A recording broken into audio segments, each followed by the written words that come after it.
정확한 시간에 하도록 하겠습니다. 기도하고 시작합니다. 은혜로우신 아버지 하나님, 우리가 사경회를 통해서 하나님의 말씀을 깊이 알기 원합니다. 기근의 때에 하나님 앞에서 믿음으로 바로 서는 자들이 되어지도록 하나님께서 이 귀한 시간을 허락하셨으니 감당할 수 있는 은혜도 주시고 또 밝히 알아서 하나님의 선하신 뜻을 따라 믿음의 모습이 아름답게 살아갈 수 있는 저희들이 되어지도록 주님 함께 하시옵소서. 예수님의 이름으로 기도드렸습니다. 아멘. 할렐루야. 저는 동막교회 담임하고 있는 김동수 목사입니다. 온 지는 딱 12월 16일로 작년에 2년이 되어졌고요. 제가 맡은 강의는 마가복음이 되어집니다. 여러분들한테 나누어 드린 그 유인물이 마가복음 전체의 개요가 되어지는 핵심 키워드입니다. 그래서 강의는 안 들어도 좋으니까 그거는 잘 보관하셔서 마가복음을 3일 동안에 한다는 건 좀 어려운 얘기라서 중요한 이야기들을 할 텐데 오늘 그 나누어드린 유인물을 중심으로 해가지고서 말씀을 전하겠습니다. 그래서 오늘은 전체 개요에 대한 이야기하고 초기 사역에 대한 부분, 그리고 시간이 되어지면 제자 훈련의 과정하고 내일은 나머지 제자 훈련과 더불어서 순환에 대한 예고, 그리고 하나님의 아들로서의 메시아 되심에 대한 대권 성취에 대한 이야기를 나누도록 하겠습니다. 시간이 되시면 성경을 많이 읽으시기 때문에 다 잘 하시겠지만은 3일 동안에는 마가복음을 집에서 이 순서에 맞게 여러분들이 잘 읽으시면 좋겠고요. 또 무엇보다도 중요한 거는 사경에는 말씀을 배워서 돌아가는 게 중요한 게 아니라 그 말씀을 듣고선 그 말씀대로 살려고 노력을 하는 것이 중요하다. 많은 사람들이 성경을 아는 것을 굉장히 탁월하게 생각하기도 하고 또 유튜브나 여러 가지를 통해서 많은 설교들을 접하시지만 설교를 아무리 잘 듣고 해도 제일 중요한 거는 자기 교회 목사님 설교가 제일 좋습니다. 왜냐하면 형편과 사정을 담임 목사님이 제일 잘 알기 때문에. 그래서 말씀을 듣고 배우고 난 다음에는 저는 여러분들이 그 말씀을 좀 살아내는 데 있어서 수고하는 여러분들이 되기를 바랍니다. 오늘 우리가 시작을 좀 하면서 마가복음이 위치하고 있는 그 사복음서에 대한 부분을 조금 정리를 해볼 필요가 있어요. 우리가 사복음서를 이야기할 적에 이제 마태, 마가, 누가, 요한이라고 하면서 공관복음이다라고 이야기를 하는데 마태하고 마가하고 누가는 읽는 대상이 확실하게 정해져 있고요. 요한복음 같은 경우에는 창세기와 연결이 되어지면서 예수님이 어떤 분으로서 이 땅에 오셨는지를 분명하게 밝히고 있습니다. 마태복음 같은 경우에는 그 마태복음을 읽는 대상이 주요 대상이 유대인들이었어요. 예수님의 12제자 가운데에서 특별히 이제 베드로와 야고보와 요한을 예수님께서 훈련을 많이 시키셨는데 이 세 명의 제자가 확대가 되어지면서 12제자가 되어지고 또 12제자의 확대가 70인 제자가 되어지고 또 70인 제자의 확대는 허다한 많은 무리다 이렇게 이야기를 하는데 공교롭게도 마태, 마가, 누가는 예수님의 12제자중 속에서 보게 되면은 큰 역할을 안 한 건 아니지만 관점이 다르게 성경을 통해서 예수님을 말씀하셨다라는 거예요. 그래서 이 마태 같은 경우는 여러분이 잘 아시는 것처럼 갈릴리에서 세리로서 일을 하다가 예수님을 만나게 되어지죠. 그러면서 자기 같은 죄인이 예수님의 자녀가 되어졌다라고 했을 때 예수님이 당시에 가장 큰 이슈는 뭐였냐면은 저 사람이 목수의 아들인데 어떻게 메시아가 될 수 있느냐 이거에 대한 의문을 많이 가지고 있었죠. 물론 많은 대중들 속에서는 그들의 필요 충분 조건들, 예를 들면 먹을 것, 그리고 이적을 베푸는 것, 그리고 병을 치유하는 것이 그들에게 굉장히 도움이 되어졌기 때문에 따라가기는 했지만 왜 따라가고 있는지를 잘 모르고 있고 따라가기는 하고 있지만 구약에서 말씀하시고 있는 그 메시아에 대한 사상이 왜곡이 되어져서 여러분들이 잘 아시는 것처럼 세례 요한하고 연결이 되어져 가지고서 많은 중첩된 상황들이 좀 있었습니다. 그래서 마태 같은 경우에는 성경을 지으면서 이 글을 읽어야 되는 대상을 누구에게다가 초점을 맞췄냐면은 유대인들에게다 초점을 맞췄어요. 그래서 이 유대인에게 초점을 맞추자 보니까는 구약 성경에서 말하고 있는 메시아로서의 예수님을 확증하기 위해서는 유일하게 할 수 있는 방법이 뭐냐면 족보를 드러내어서 설명을 하는 거죠. 그래서 마태복음을 보게 되어지면은 족보 이야기를 시작해가지고서는 마태복음이 시작이 되어져요. 많은 분들이 성경을 읽을 때에 곳곳에 이제 족보 이야기가 많이 나오잖아요. 이걸 굉장히 부담스러워 하시기도 하고 또 여러 가지 면에서 이것이 우리에게 유익이 있는가 이렇게 생각을 하실 텐데 족보를 자세히 연구하고 또 그 족보에 가진 의미를 하나씩 깊이 살펴보면은 인간의 역사 속에서 섭리하시는 하나님의 계획이 각 족보의 각 사람을 통해 가지고서는 일어나요. 그 족보에는 이름 없이 빛도 없이 간 사람도 있고 하나님한테 탁월하게 쓰임 받은 사람도 있고요. 그리고 하나님 앞에서 이용되어지고 사용되어지지만 자기의 뜻을 쫓아가지고 방향이 하나님하고는 다른 방향을 나타내고서 사라지는 인물들도 많이 있어요. 그래서 성도들이 성경을 읽을 때에 족보를 보게 되어지면 마태도 이야기하지만은 그 족보 속에서 예수님이 왜 메시아로서 올 수밖에 없었고 구약 성경의 예언이 어떻게 어떤 사람을 통해서 이어져 내려왔느냐 이걸 무척이나 강조하고 있다는 거예요. 이걸 여러분들의 실생활에 적용을 한다면 여러분들 가운데에는 예수를 믿는 그 대수가 있을 거라고 생각이 돼요.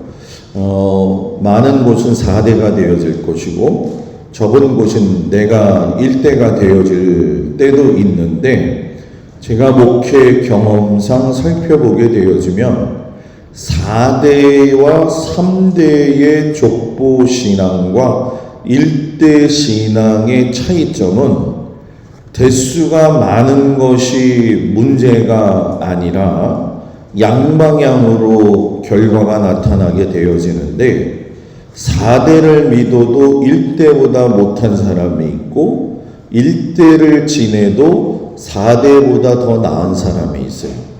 다만 한 가지 차이점이 있다고 한다면 4대는 1대보다도 신앙생활을 많이 해왔기 때문에 형식적인 거나 또는 어떤 율법적인 면에서는 탁월하게 알 수가 있습니다.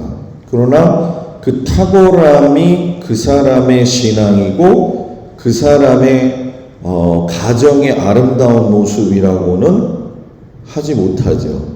이것을 여러분들이 동의하든지 안 하든지, 예를 들면 아담의 후손 가운데에서 가인의 계열하고 셋의 계열이 나누어질 때에 나타나는 현상을 보게 되어지면 충분히 아마 납득이 되실 거예요. 그래서 제일 중요한 건 내가 4대입니다. 내가 3대 집안입니다. 저는 지금부터 예수를 믿습니다. 이게 중요한 게 아니에요. 제일 중요한 건 내가 어떻게 예수님을 믿고 있고 또 그것이 어떻게 내 자녀들에게 연결되어져 나가고 있느냐, 이것이 정말 중요하다는 거죠. 그래서 아브라함의 자손으로부터 예수님을 설명하게 되어지면서 마태는 유대인들이 예수님이 왜 유대인으로서 메시아인지를 분명하게 밝힙니다. 그렇다고 한다면 마가와 누가와 같은 경우에는 그 대상이 유대인이 아니라 이방인이 되어져요. 그 당시 상황 속에서 이방인에 대한 관점은 하나님의 백성에서 제외된 존재들이기 때문에 실상 복음이 전파되어질 적에 이것을 들을 만한 자격이 그들에게 있느냐, 이런 질문을 가지고 있을 때에 누가 같은 경우에는 우리가 잘 아는 것처럼 이방인이면서 의사였기 때문에 누가복음 전체에 흐르는 내용은 의사로서 병자를 치유하는 관점에서의 말씀들이 기록이 많이 되어져 있고요. 또 바울을 쫓아다니면서 이방인에게 복음이 전파되어지는 과정을 사도행전을 통해서 아주 소상하게 알리고 있습니다. 그러면 마가도 이방인의 대상이었다고 한다면 이 마가는 유대인의 왕으로서 오신 예수님에 대한 설명을 하기보다는 처음 시작의 서두가 보편적인 하나님의 아들로서 소개를 하게 됩니다. 그러니까 시작이 하나님의 아들이신 예수님이다 라고 선포를 하면서 예수님이 어느 날 갑자기 어디에서 튀어나온 존재가 아니라 창조주 하나님의 계획하에서 죄인된 우리들, 여기서 우리는 유대인을 말하는 것이 아니라 모든 세상 사람들한테 적용되어지는 우리들, 그래서 그들을 위해서 예수님이 오셨다는 이야기를 하게 되어지고, 마지막에 특징적으로 보게 되어지면은 그 예수님이 하나님의 아들이시지만은 인간의 몸을 입고 오셔서 그 말씀이 육신되어진 거는 요한이 강조를 하지만 마가는 마지막에 강조하는 것이 그분이 하늘에 올라가셨다라는 걸 이야기를 하게 되어져요. 그래서 그 사건이 허구가 아니라 진짜라고 하는 것을 여자들의 증언을 삽입시켜 가지고서는 확실하게 선을 그어놓고 하나님 우편에 앉아 계신 분이다 라고 선포하고 나서 요한은 그걸 뒷받침해서 그 올라가신 예수님이 다시금 이 땅 위에 오실 재림의 주로 소개까지 하고 있다는 거죠. 그래서 성경을 읽을 적에 제일 중요한 건 뭐냐? 그 저자가 무엇을 이야기하고 싶은가? 이걸 명확히 알 적에 연결이 되어져요. 그래서 성경을 읽을 적에 표현을 어떻게 하냐면 구속사적 관점에서 성경을 읽어야 된다는 거죠. 내가 신앙생활을 하면서 경험상 내게 구미가 맞고 내 마음에 맞는 것만 빨간 줄을 칠하는 게 아니라 모든 하나님의 말씀이 결국은 예수님에게 향하고 있고 예수님의 소개가 시작이 되어지면서 마지막도 결국은 요한계시록에서 예수님의 등장으로 마무리가 되어진다는 거예요. 그래서 우리가 신앙생활 할 때 예수 그런 얘기를 많이 하지만 예수의 이름이 가진 의미의 권세는 여러분들이 나름대로 신앙생활을 많이 하셨겠지만은 우리가 생각하는 것 이상의 권능의 능력이 있다는 거죠. 그래서 이걸 믿는 게 믿음이고 그 믿음이 확증이 되어져서 그 믿음대로 살 적에 그 사람을 그리스도인이라고 이야기하는 것이고 그리스도인이 되었다고 한다면 적어도 허송세월 보내지 아니하고 하나님이 부르시는 날이 언제인지는 모르지만 최선을 다해서 믿음의 삶을 살아야 하는 것이 하나님의 원뜻이라는 거죠.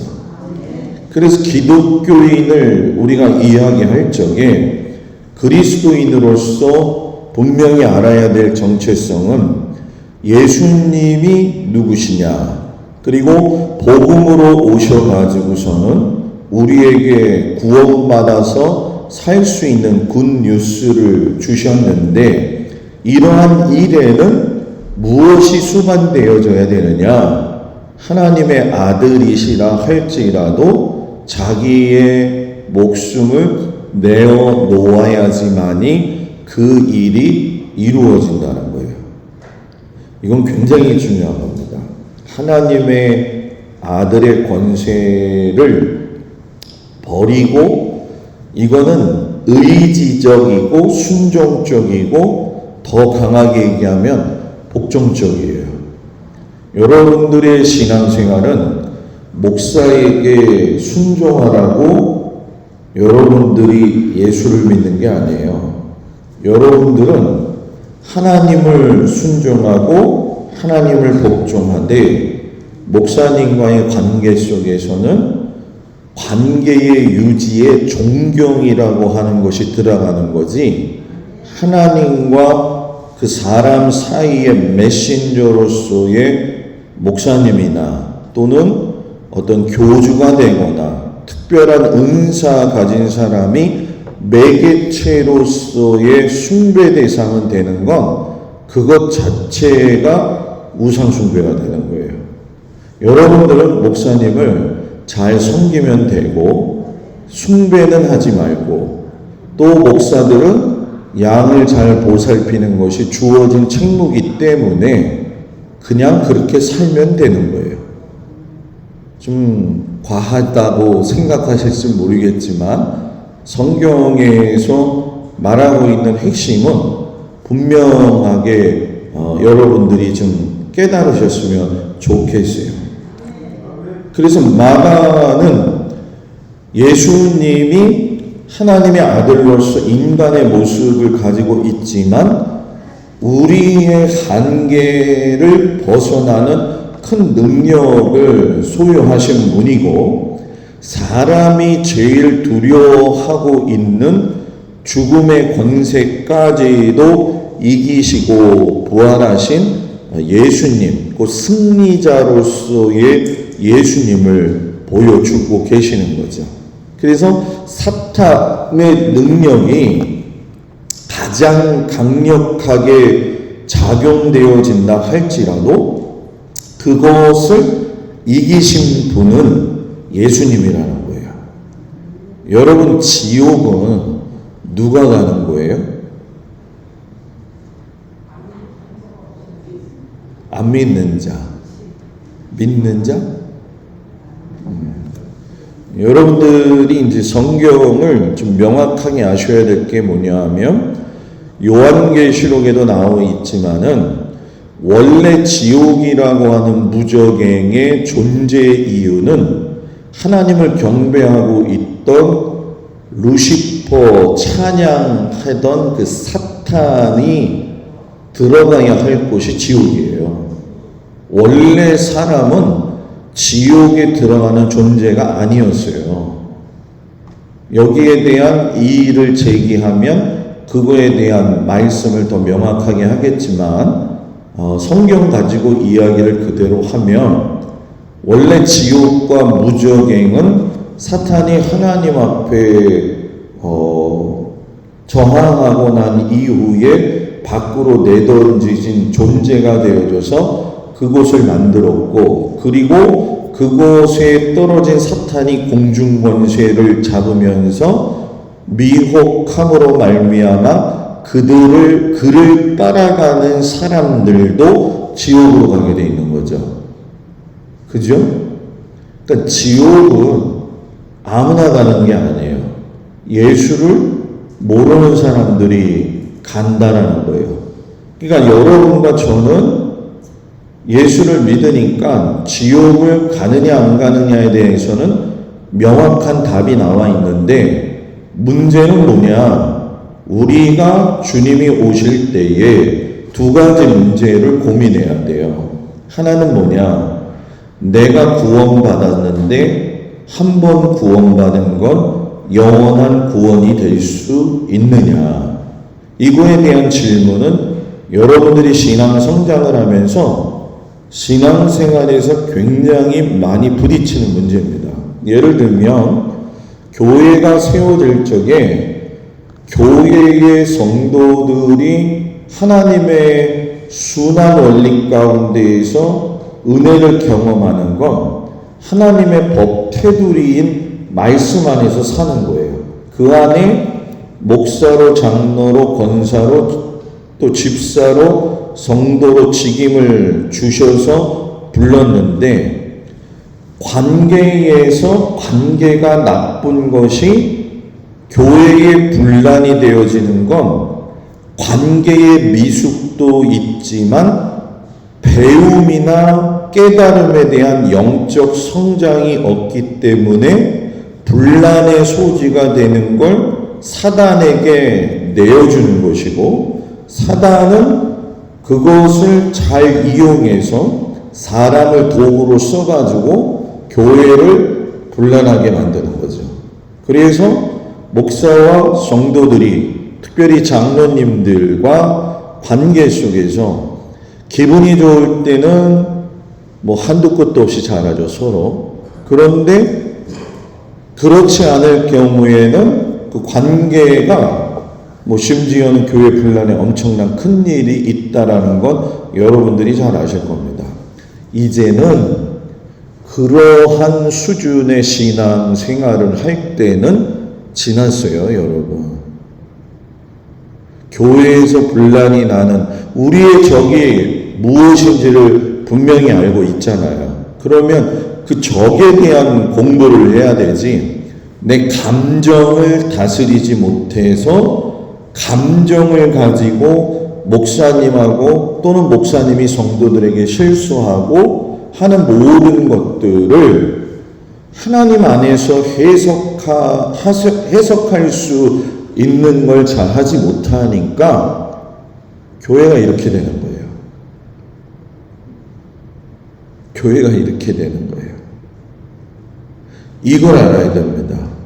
이걸 알지 못하면 마지막 때에는 결국 이 문제 때문에 무너지는 것이고요. 교회가 평안해야 성도들의 가정이 평안합니다. 이건 제가 목회하면서 절대적 진리로 배운 거예요. 저는 서울에서 목사님하고 교인들은, 특별히 이제 장로님들하고 교회가 인원이 한 2,500명 되는 교회가 28년을 싸워가지고서는 18명 남는 그 현장에서 싸워가지고 120명이 나와서 교회를 세워서 청빙받아가지고 가서 목회를 했는데, 저는 초기 때부터 지금까지 그런 분들을 만나면서 목회를 했어요. 그러다 보니까 가장 안타까운 게 뭐냐면, 왜 우리가 예수를 믿는데 대상을 잘못 선택해서 싸우고 있느냐. 결국은 목회자도 장성한 분량에 이르러야 되고 성도들도 장성한 분량에 이르러서 바라봐야 될 관점, 바라봐야 될 대상이 누군지를 명확히 알아야 된다는 거죠. 그래서 이 마가도 예수님을 소개할 때에 예수님을 단순히 하나님의 아들로서 이야기하는 게 아니라 인간의 몸을 입고 오셨지만은 하나님으로서 세상을 구원하시기 위해서 오셨다라는 거죠. 그래서 제가 오늘 여러분들한테 나누어 드린 마가복음의 유인물을 보게 되면 크게 4가지로 나누어져 있어요. 하나는 초기 사역, 하나는 제자 훈련, 하나는 순환 예고, 하나님의 뜻을 이루는 대권 성취. 그래서 그것만 크게 오늘 소개하고자 한다면, 세분화시킨 거는 이제 오늘 조금 시간이 더 되면 하고, 아니면 내일과 내일 모레로 하겠지만, 초기 사역 같은 경우에는 마가복음 1장에서 3장까지에 함축되어져 있는데, 공생의 시작이 갈릴리에서 시작이 된 것을 명시하고 있으면서 많은 무리들이 따라다닌 것을 강조함과 더불어 동시에 이야기하는 건 환영하지 않는 사람들도 있다는 것을 밝힙니다. 갈릴리에서 시작이 되어졌다는 건 왜 예수의 사역 가운데 갈릴리와 예루살렘과 수가성의 상황들이 연결되어지느냐, 지리적으로 보게 되어지면 예루살렘 성전 위주는 종교 지도자들의 엘리트 집합 장소였다고 생각하시면 되고, 그 위에 중간 수가성이 있는 곳은 사마리아 지역으로서 아수르 이후에 버림받은 사람들로서의 구원받지 못할 존재로서의 구역이다 생각하시면 되고, 갈릴리 지역은 당시에 가난한 자, 고아, 과부, 병든 자들이 십시일반 모여가지고 사는데, 우리가 흔히 이야기하고 있는 바다에서 생활하는, 이건 좀 단어가 좀 세지만 미안한 말씀을 드리면 뱃놈들이 살던 지역이에요. 그렇기 때문에 왜 예수님이 거기에 가셨느냐, 구약에서의 말씀을 이루어 드리는 곳은 갈릴리에서 시작이 됐다는 거예요. 구약에서 말하고 있는 핵심 중에 구약을 대표하는 인물은 제사장이잖아요.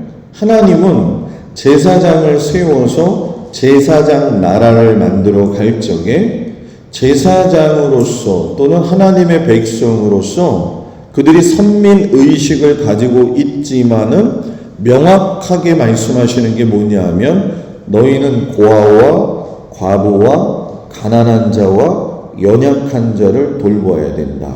이것이 제사장 나라의 근본이거든요. 그러니까 가장 연약하고 불쌍한 사람들이 갈릴리에 모여 있었고, 숱한 전쟁으로 인해 가지고서는 많은 피폐한 사람들이 갈릴리에 있었다는 거죠. 그래서 예수님의 아버지 요셉도 성전에서 예수님을 잃어버린 사건 이후에 보게 되면 성경에 단 한 번도 나오지 않습니다. 그래서 그거는 역사학자들이 이야기할 적에 빈번하게 발생되어지는 외세의 침략에 의해서 요셉도 결국은 착출되어져서 나가서 전쟁에 참석하다가 죽게 되었기 때문에 사라졌다, 이렇게 보편적으로 이야기를 하고 있죠. 그래서 이 갈릴리의 사역은 따라가는 신앙이고 보여지는 신앙이 굉장히 두드러집니다. 신앙은 단계가 있지요. 예수 믿고 구원받아서 나아갈 적에 특별한 체험이나 특별한 간증인이 있어서 그걸 경험으로 해가지고서는 신앙이 출발되어지는데, 흔히 우리가 얘기할 적에 그런 신앙은 보여지는 신앙이에요. 보여지는 신앙에 대한 한계는 보여지지 않으면 거기에 대한 원망이 나오는 거죠. 그러니까 갈릴리의 사람들은 예수님을 쫓아다닐 때도 보시지만 제사장 나라가 원칙을 세우고 있는 그들의 필요한 것을 채워준 거는 굉장히 중요했지만, 거기서 더 나아가서 하나님의 또 예수님의 제자로서의 복음을 받아들일 수 있을 만큼의 그릇으로는 발전이 되어지지 못했다라는 얘기예요. 그러면서 예수님은 그들에게 끝까지 이야기하시는 게 뭐냐면, 감리교의 신앙 전통과 연결되어진 자유의지를 분명하게 이야기하시죠. 그래서 병자들이 되어졌던 수많은 사람들의 그 관계 속에서 만났을 때 하시는 이야기들의 언어를 살펴보면은, 병든 자들 같은 경우에는 너가 낫고자 하느냐, 이걸 꼭 물어보셔요.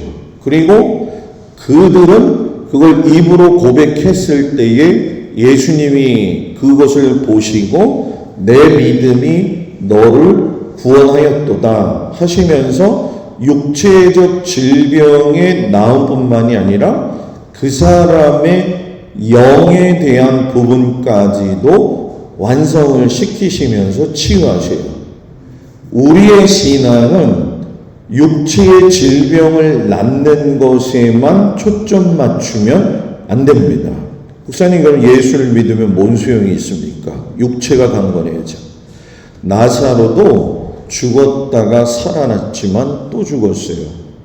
아무리 병이 나았다 할지라도 잠시의 기쁨과 생명 연장에 대한 감사는 있을 수 있어도 사람은 죽음을 피할 수가 없는 부분이죠. 그때에 예수님이 물으시는 건, 너가 돈이 많든 물질이 적든 건강하든 건강하지 않든 자녀가 속을 새기든 자녀가 속을 우리에게 효도를 한다 할지라도 변함없이 너의 믿음이 그걸 맞이하고 견디며 갈 수 있느냐? 요동치는 삶의 현장에서 견딜 수 있느냐? 이게 믿음이라는 거예요. 믿음은 우리가 흔히 이야기할 적에, 여러분 믿습니까? 아멘, 믿습니다. 이런 표현의 문제보다도 더 심오한 거라는 거죠. 이런 일들이 갈릴리에서 일어나고 있을 때에 실상은 유대 종교 지도자들이 볼 적에는 예수님이 그 일을 하시는 것이 못마땅한 거예요. 왜냐하면 그들은 종교적인 이스라엘의 대표인 모세의 율법 아래에서 그들이 형식적으로 고아와 과부를 위한 금식과 헌금을 통해서 그들을 돕는 삶을 살기는 했지만, 그것이 진정으로 그들을 위한 것이 아니라 자신들의 위치를 세우고 기득권을 유지하기 위한 수단으로 세웠기 때문에 원래 제사장 나라가 가지고 있는 국률의 마음이 없었다는 거죠. 우리가 오늘 신앙생활을 할 적에 나하고 마음에 맞지 않는 사람은 분명히 있습니다. 때로는 불편하기도 하고, 때로는 보기 싫기도 하고, 때로는 왜 저 인간은 꼭 교회를 나와서 내 마음을 불편하게 할까 하는 사람들도 있지요. 없나요? 강한은 제가 와서 느낀 건데 대답을 안 해요. 알면 안다, 모르면 모른다, 맞으면 맞는다 얘기를 해야 되는데 아마 이러고 집에 가서 또 이야기할 거라고 생각은 해요. 네? 곰곰이 한번 생각해 보시면서 우리의 신앙이 정말 사는 게 어렵죠. 왜? 물질적인 건 고사하고 교회 와도 당장 보기 싫은 사람들이 있는데, 근데 문제는 뭐냐면 예수님이 그런 자만 골라서 사랑을 했기 때문에 그게 기분 나쁜 거예요. 이게 요즘 말로 확대되어지면 왜 목사님은 저 사람만 좋아하는가? 그건 착각이에요. 물론 개 중에는 그런 여지를 줘서 그런 경우도 있죠. 그러나 우리가 살면서 보게 되면 내가 도와야 될 사람과 돕지 않아도 잘 성장할 수 있는 사람이 있단 말이에요. 그래서 교회는 그걸 보고 그걸 돕고 협력하는 거지 샘내라고 신앙생활하는 건 아니라는 거죠.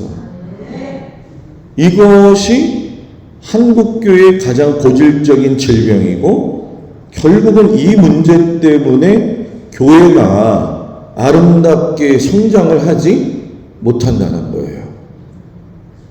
그래서 여기에 보게 되면 이 유대 지도자들이 예수님이 하시는 일에 대해서 반론을 제기하고 예수님의 권위에 도전을 하게 되어지죠. 그 권위에 도전을 할 적에 제일 먼저 나오는 게 왜 율법을 모세가 세웠는데 너가 폐기하냐 이거죠. 그러나 예수님은 율법을 폐기하러 오신 분이 아니라 율법을 완성하러 무엇으로? 사랑으로. 저의 목회 철학은 사랑을 실천하여 율법을 완성하는 교회가 제 목회 철학이거든요. 성경을 백날 알면 뭐 하겠냐는 거예요.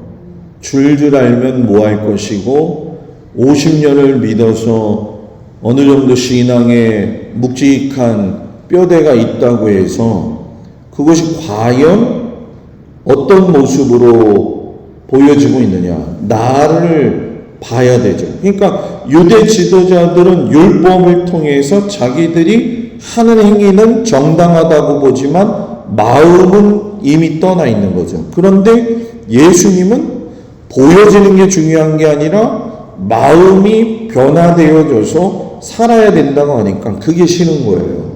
근데 이게 요즘 교회 성도들한테도 똑같이 있다는 거죠. 너가 하는 일이 왜 하나님의 이름을 빗대어서 이야기하느냐? 신성모독이다. 이렇게 얘기하지만 신성모독에 대한 이야기를 통해서 기득권 유지에다가 초점을 맞췄어요. 조금 더 좀 적나라하게 이야기해 볼까요? 내가 장로인데 왜 권사인 너가 그 말을 해? 너무 센가요? 이건 굉장히 중요한 겁니다. 내가 목사인데 교인들은 다 따라와야 돼요. 저희 교회는 그걸 바꿉니다. 그래서 의견을 듣고 선택에 대한 것들을 다양하게 하고 그거에 대해서 같이 기도하고 마지막 결론은 하나가 되는 데다 목적을 가지고 있죠. 이런 과정은 하루아침에 일어나는 것은 아니다고 생각을 해요. 신앙은 기득권 유지가 아니라 생명 살리는 거예요.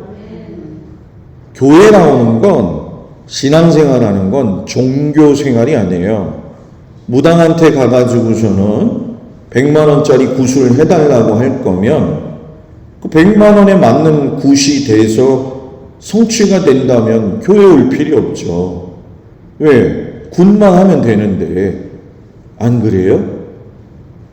우리는 고차원적이면서도 단순한 신앙의 원리를 가지고 입으로 고백하고 믿음을 가지고 나아가면 그대로 이루어지는 대단한 믿음의 생활을 하고 있다는 걸 여러분들이 깊이 깨달아야 됩니다. 그 두 번째 단락에 가게 되면 제자 훈련을 하게 되시는데, 갈릴리 중심에서 사역을 시작하시고 제자들의 선택도 베드로와 야고보와 요한을 통해서 갈릴리에서 시작이 되어졌어요. 그리고 그 제자들의 선택 과정에 보게 되어지면 여러분들이 잘 아시는 것처럼 베드로와 야고보와 요한은 예수님이 중요한 곳에 매번 데려가셨습니다. 그리고 많은 제자들 가운데 다양한 신분이 존재하고 있었다라는 얘기는 뭐 열심당원도 있었고 쇠리도 있었고 어부도 있었고 그리고 정권 탈환을 위한 아주 혁명적인 사람들도 있었잖아요. 왜 예수님은 그런 사람들을 전부 다 모아서 제자로 삼으셨느냐? 제자를 처음부터 삼으시려고 한 건 아니었어요. 제자를 만들어 가신 거죠. 예수 믿는 건 제자가 되어져 가는 거예요. 집사가 되는 건 집사의 분량이 돼야 되고요. 권사나 장로, 목사도 마찬가지로 분량이 되어지는 거죠. 다만 우리가 살면서 우리가 멀쩡히 판단은 하죠. 왜 집사가 저래? 왜 목사가 저래? 그러나 우리가 판단할 수 있는 환경적 조건들은 많이 있지만 그 환경적 조건을 내 입술을 통해서 범죄할 필요는 없는 거예요. 다만 내가 믿음이 깊어지면 그들의 삶을 보면서 중보기도하는 거죠. 속회 때 모여서 왜 저 집은 저 모양이래? 이걸 얘기하는 게 아니에요. 속회 때 모이면 저 집에 그러한 것들은 이미 이야기 안 해도 다 퍼져 있어요. 그러면 성숙한 사람이라고 한다면 그 문제를 까발리는 게 아니라 그 문제를 안고 기도하는 게 속회라는 거예요. 이게 훈련이 안 되는 거죠. 그 12명의 제자를 가르치실 때에 다양한 계층에 있는 사람들은 다양한 계층에 있는 사람들의 애환을 그대로 알고 있는 사람들이었어요. 그리고 그들의 필요 충분 조건에 따라서 제자라고 하는 것은 본자라고 하는 것이거든요. 그래서 제자의 삶은 예수님이 살았던 그 삶, 예를 들면 뭐 권능을 드러내신다든가 뭐 보여주시는 기적과 이적이라든가 하는 것들은 실상 체험되어져야 된다는 거죠. 그래서 왜 그들이 예수님의 제자가 될 때까지의 많은 시간과 많은 어려움이 있었느냐? 요걸 좀 저는 이렇게 표현하는데, 종이 같은 자가 될 적에, 여기서 종이 같은 자가 된다는 건 그 무리와 같이 된다라는 거예요. 쉽게 설명할까요? 노름꾼은 노름꾼끼리 모이고요. 술꾼은요, 술꾼끼리 모이고요. 요건 좀 제가 좀 액센트가 좀 강하지만 죄송해요. 짓거리는 사람들은 짓거리는 사람들끼리 모이게 돼 있는 거예요. 그럼 나는 내가 속한 그 모임에 성격을 빨리 알아야 돼요. 그러면 그게 나예요. 그게 내 신앙의 현주소고. 이건 명백한 거거든요. 맨날 모여서 좋지 않은 이야기를 한다면 그게 내 신앙입니다. 이건 여러분들이 부인하고 싶어도 부인하지 못하는 거예요. 그래서 저는 누차 얘기하지만 예수 믿는 사람은 자기를 뒤돌아봐야 돼요. 그리고 나서 이 제자들이 예수님의 권능을 경험을 했지만 하나하나 변화되어져 갈 적에 제일 귀에 거슬리게 들어간 사람이 누구냐 하면 헤롯이죠. 왜냐하면 자기가 세례 요한을 죽였는데도 불구하고 똑같은 현상이 일어나고 있는 상황이 되어지니까 굉장히 기분이 나쁜 거예요. 말씀을 들었을 때 분노하는 사람이 있고 말씀을 들었을 때에 가슴을 치며 회개하는 사람이 있거든요. 여러분은 어떤 사람인지 집에 가서 곰곰이 생각하시고 내일 와서 들으세요.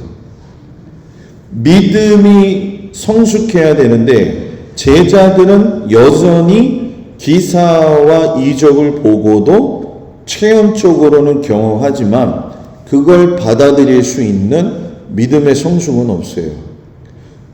새신자들이 예수님을 믿을 때 그 감격과 기쁨은 이루 말할 수가 없어요. 그러나 교회 생활과 신앙 생활과 하나님 앞에서의 삶을 어떻게 가져야 되는지에 대해서는 훈련이 안 됐어요. 그래서 실수가 많아요. 그런데 교회에서 먼저 믿은 자들은 그걸 이해해 줘야죠. 예전에 나도 저랬는데. 그런데 미안해요. 그 꼴을 못 봐요. 나선다고 생각하고 굴러 들어온 돌이 박힌 돌 뺀다고 생각해요. 그러니 기독교의 예수님이 말씀하신 신앙의 근간이 얼마나 많이 변질되어졌는지는 여러분과 제가 고민해야 될 문제죠. 그래서 신앙은 성숙, 깊이가 있어야 되고 코로나라고 하는 것이 왔기 때문에 단순히 교회 예배를 못 본다는 게 아니라 코로나는 마지막 시대의 성도들의 신앙을 가름하는 기준이 됩니다.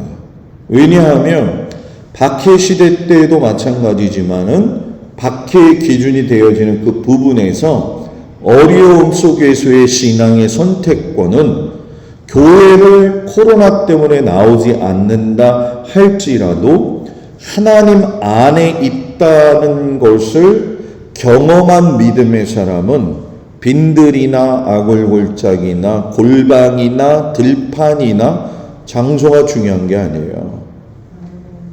어디서든지 그 어디나 하늘나라 그 찬송을 가지고 그런데 이 기회가 너무 좋은 거예요. 왜? 저 사람도 보기 싫고 목사님에 대한 불만도 좀 있고 잘됐다 이 기회에 11조만 보내고 그냥 예배 참석 안 하고 여러분들은 안 그랬을 거라고 생각해요. 목회 데이터베이스 연구에서 나왔어요. 30대 40대에서 코로나 이후에 교회를 안 나간 사람은 45%고 이 45%는 10년 안에 교회를 나갈 생각이 없다라고 이야기가 나왔어요. 코로나는 재앙이 아니라 코로나는 신앙을 가름하고 분별하는 기회가 되어진 거예요. 어떤 일이 있어도 예배는 생명이기 때문에 혼자 와서라도 아니면 집에서라도 하나님을 경배해야죠. 이거는 생명입니다. 세 번째, 이제 좀 통틀어서 얘기하면 순환에 대한 얘기가 8장에서 10장까지가 있는데 제자 양육을 잘 하니까 이스라엘 백성들이 볼 적에 제자들은 선망의 대상이 되어지겠죠. 안 그래요, 여러분? 병자를 거치고 많은 사람들을 먹이는데 그 밑에 나도 들어가고 싶은데 그들을 따라다니는 제자들을 보면서 얼마나 부러워했겠고 제자들은 또 얼마나 으쓱거렸겠냐는 거죠. 그런데 그런 상황에서 예수님이 내가 온 목적은 고난받으려고 온 것이고 십자가에 달리기 위해서 왔다. 그래서 1차 예고로 가이사랴 빌립보에서 예수님이 사람들이 나를 누구라 하느냐, 너희는 나를 누구라고 하느냐 하면서 그 질문을 하게 되어지고 베드로는 그것에 대한 고백을 함과 동시에 그 뒤에 바로 사탄의 존재로 전락되어져요. 그러면 예수님은 왜 그걸 이야기했느냐? 왕의 개념을 바꾸라는 거예요. 로마 시대의 제국의 왕으로서 말탄자의 모습이 아니라 죽으러 오신 유월절 어린 양 대신 예수님이 나귀를 타고 오셨다. 하나님의 나라의 왕은 사람을 착취하거나 정권으로 다스려서 세우는 나라가 아니다라는 거죠. 그리고 나서 예수님은 또 뜬금없이 변화산에 올라가셔가지고 엘리야와 모세와 더불어서 삼자 대면을 하시죠. 너무 황홀하죠. 베드로가 이 부분에 대해서 이야기를 하는데 잘 나가다가 거기서도 예수님이 내가 온 것은 고난받으러 왔다. 그리고 산을 내려오시자마자 그 상황 속에서 귀신 들린 여자아이를 고치지 못하는 그 문제가 발생이 되어질 적에 그 부분에 대한 의미도 다시금 얘기하시고 3차 예고로 여러분 최후의 이제 사역을 유대 지경으로 내려가셔서 이야기를 하셔요. 그러면서 이제 네 번째 단락인 메시아로서의 대권 성취를 11장에서 16장까지 일어나게 하시면서 예루살렘 입성 후에 성전이 어떤 의미냐 이것을 명확하게 하시고 이것을 통해서 유대 지도자들이 가지고 있는 신앙관에 대한 부분을 수정시키시고 종말이라고 하는 개념이 어떤 개념인지를 다시금 표명을 하셔요. 그런데 그 모습을 보지 못하니까 예수님을 뭐예요? 체포하는 순환의 시대로 들어가시면서 그분 스스로가 순환을 선택하신 거지 그 사람들이 순환을 준 건 아니라는 거예요. 이거를 우리가 명확히 알고 이 일은 제자들이 있어도 예수님이 감당하셔야 될 일이에요. 그렇기 때문에 홀로 고난받으셨고 그 일을 하셨는데 신앙생활의 교회에서의 삶도 마찬가지예요. 누구든 그 짐을 지고 가는 건 그 사람의 가지고 있는 그 사람에게 주신 하나님의 특별한 직분이고 사명이에요. 그래서 목사는 목사 직분을 감당해야 되고 장로님도 그 직분을 감당해야 되고 여성교회 회장이 됐느냐 간사가 됐느냐 내가 직분 타이틀이 중요한 게 아니라 삶의 무게가 크다고 이야기하지 말고 직분의 크기를 소홀히 여기지 않는다면 하나님 나라에 갔을 때 내가 잘하였도다 착하고 충성된 종아 내가 너에게 상급의 면류관을 주리라. 아무나 받는 게 아니에요. 아무나 받는 게 아니에요. 그거를 정확하게 우리가 알아야 된다는 거죠. 그리고 예수님이 부활하시면서 제자들의 아직도 연약한 모습에 대해서 꾸짖으시고 그들에게 능력을 주셔가지고서는 확실한 사역자로 세워 가시는 거죠. 예수 믿는 건 하나님 안에서 은혜를 덧입혀서 생명을 얻었다고 한다면 그 생명에 걸맞는 삶을 살아야 됩니다. 오늘은 여기까지 하고 내일과 내일 모레는 세분하게 들어가서 여러분들하고 은혜를 나눌 텐데 그걸 보시면서 마가복음 읽는데 그렇게 오래 걸리지 않잖아요. 한번 쭉 읽어보시고 비교해 보시고 또 내일을 기대하면서 만났으면 좋겠습니다. 기도하겠습니다. 아버지 하나님, 예수님께서 이 땅에 오신 이유가 무엇인지 분명히 알게 하시고 또 그 속에서 우리의 믿음의 분량이 어찌해야 되는지 깊이 알게 하시고 하나님의 선하신 그 뜻을 따라 하나님이 기뻐하실 만한 믿음의 삶을 살아갈 수 있는 귀한 믿음의 성도들이 되어지도록 그 책임을 잘 감당하게 하여 주옵소서. 말씀을 듣고 지식으로 남겨서 머리가 커지는 게 아니라 삶으로 옮겨서 고군분투하며 선한 싸움을 싸워 이기며 승리할 수 있는 귀한 성도들이 되어지도록 주님 축복하시옵소서. 예수님 이름으로 기도합니다. 아멘. 감사합니다.